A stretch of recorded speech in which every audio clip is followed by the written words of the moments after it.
This tutorial details the Shared Print Operations tab, where administrators, print operators, and other approved users can access information related to orders placed on your storefront.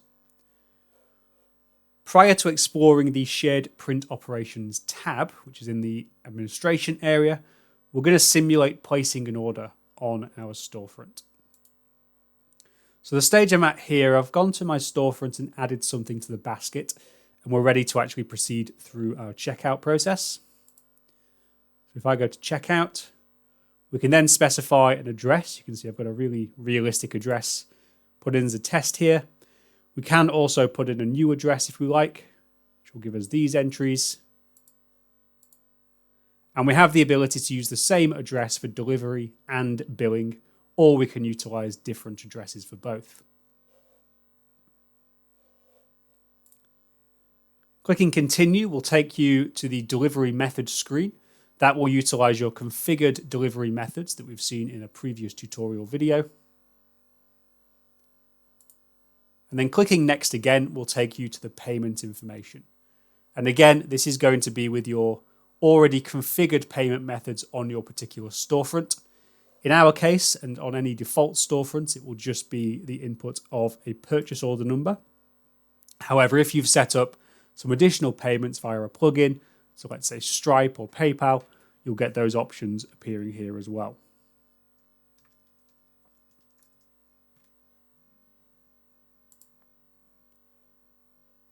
Then takes you to a screen to show you the order summary. So a subtotal of the items, delivery, any VAT that's been set up, which is none in this particular case, and then an order total. Then all we do is hit confirm. And then we get taken to a screen which shows us a reference number. And if our user's logged in, we also have the ability to see the additional order details, which are then saved to their account as well. Now we're going to go into the admin area of Infigo and see what actually happens with that order that's been submitted. So we're going to go straight into the Shared Print Operations tab. And the first thing we're going to do is try and locate our job. So an order placed on your storefront can be made up of multiple different product types. So if we recall from previous videos, we have stock products, static PDF products, mega edit products. These ordered products will be separated into tabs containing details separated by product types. And these are these tabs on the top of the screen here. So we've got variable products, which relates to the products generated via the Infigo editor. So that's slowly being phased out in favor of mega edit. We have static products, so that's our static PDF products that we've seen in a previous tutorial. Multi-part products, so that's our custom PDF uploads primarily. And then we have other orders, which at this stage is just the remaining stock products. And then lastly, we have mega edit products, which is, of course, products generated through the mega edit editor.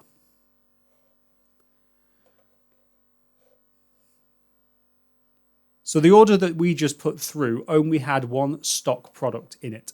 So that means that particular item should appear in the other orders section here. And you can see that in this particular case, there's a few orders been put through. The particular order that we were looking at will be the most recent. So if I go back to my order screen, for example, we can see that the order number was 6761. We have an associated order number here, along with which customer ordered it, the product that we're particularly looking at here, when it was ordered, when it's due, and the type of delivery. This is just summary information on that particular order.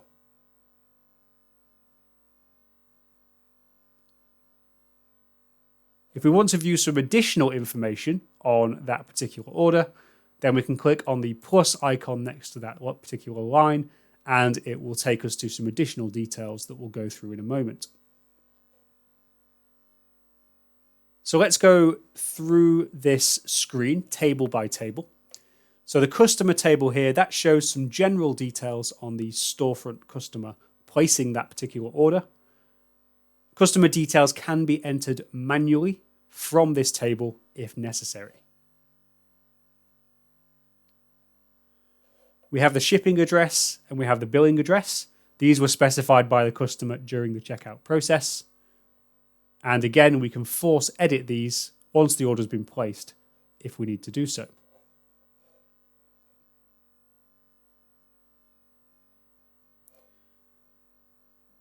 The next entry down is the product that's associated with this particular order line.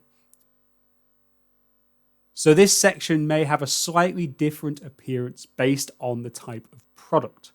So where we've just got a stock product, so a pick and pack product, there's no associated artwork with that. You're not going to actually need any PDF document to give to the printer. So what we're actually getting information-wise from here is fairly simple. However, if I go to a different product type, one which does require some artwork, so let's see if we've got another one put through somewhere on our storefront. This one here, for example. This is a multi-part product, which is part of a different order. However, being a multi-part product, there should be a PDF associated with it. So if I go into the details of that order, this time we'll see that our product section has some associated buttons with it, where we can download the output PDF if we need to do so, or if we've lost that PDF for whatever reason, or it's not available, we can get it to recreate the PDF as well. So let's just see that in action. If I click download PDF, it will give me the artwork, which in this case has been uploaded by the customer, and that's ready for me to utilize.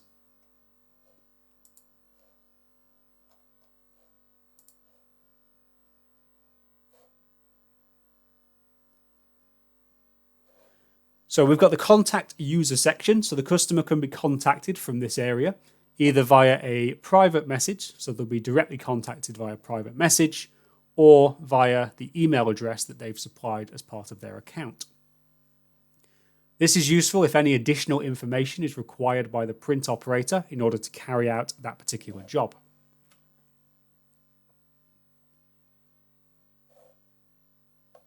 Next down we have shipping information.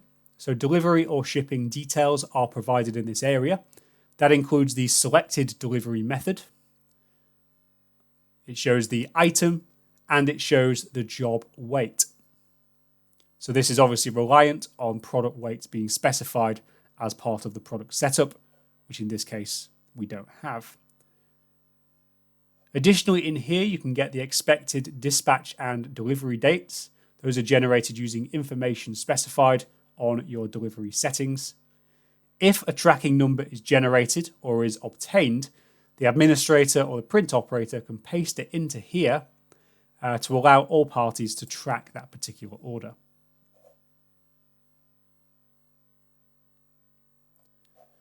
The details section is an area for administrative only notes.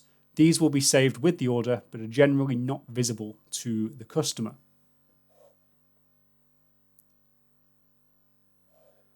The download section, so the shared print operations automatically generates several documents containing critical order-based detail.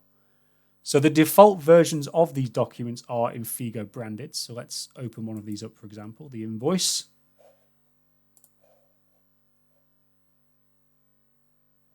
So they're Infigo branded by default, and they contain some default and standard job information. It is possible to customize the content and branding of these documents. Please contact Infigo support for some assistance with this if you need to do so.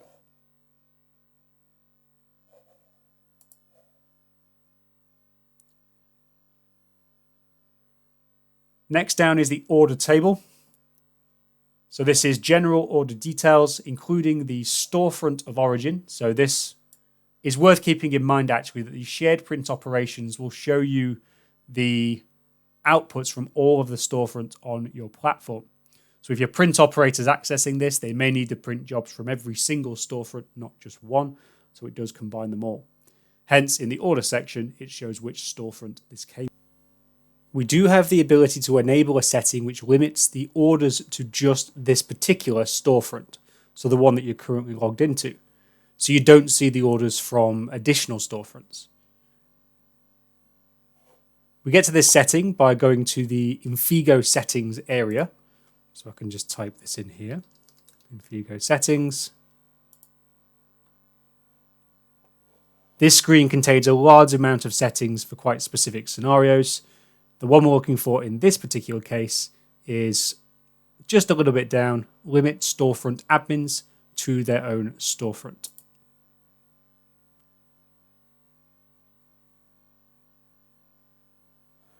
Now, before I click save on this, just to see the difference in what we're going to show. So for example, when we don't have that option saved, we have a storefront selector and we have the ability to see jobs from every storefront. If I go ahead and save this,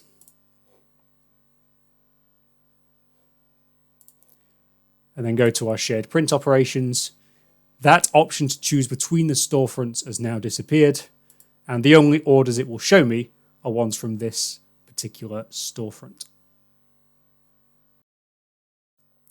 It will also show you the payment details and the current order status.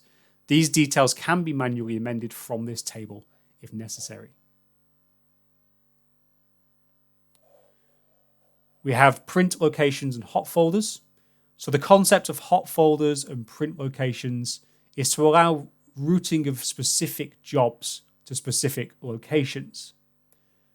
A print location, by definition, should be thought of as a separate location where production happens. Hot folders are then created and assigned to a print location so that you can manage what folder jobs will be pushed into for that specific print location.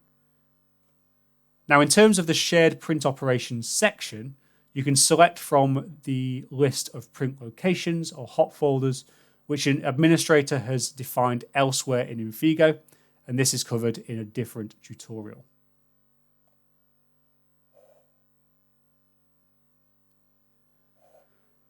And then finally, we have the ability to change the status. So this shows the current status of the job that we're currently looking at, with the ability to update to a new status. This will be used, for example, if a job is to be marked as printed or to be marked as shipped. This may trigger additional actions, such as sending an email to the customer. And again, email templates are covered in a different tutorial video. In addition, a history of status changes can be reviewed. This allows team members to see how a job has progressed throughout the system. So if I want to change the status of this job, for example, let's say it's been packaged and it's out the door, I can change that to shipped. You can see the color of that's changed, the status of that's changed. The overall order line should change when we refresh the page. And we can also see the history of the order. One or two final thoughts on the shared print operations, which I think you should know. So first of all, we do have the ability to multi-select order lines to change the status en masse. So if you don't want to go through each one of these individually, scroll all the way down to that table to change its status. You can multi-select the lines in here. If you want to select all entries, you can click on that box there. And then you have the ability to change status of selection. So for example, if I want to change those to shipped, change status, and those are now not appearing in that list. Now, this leads me on to another point. It's important that I explain that once an order has been set to shipped, it will still be available on shared print operations until all jobs as part of that order are set to shipped, at which point the entire order will disappear. So you've seen here, for example, that I just changed those to shipped, so that's disappeared. That's because they constitute the entire order. This doesn't mean we can't view orders that have already been completed. So we do have these filter options here, which allow us to search through all of the entries within shared print operations. So for example, if I wanted to see details on completed orders, I could look at the complete section in the order status. And I've got job status as well, where I could say, for example, shipped. And that will show me the appropriate entries and allow me to access the same range of information that we could before.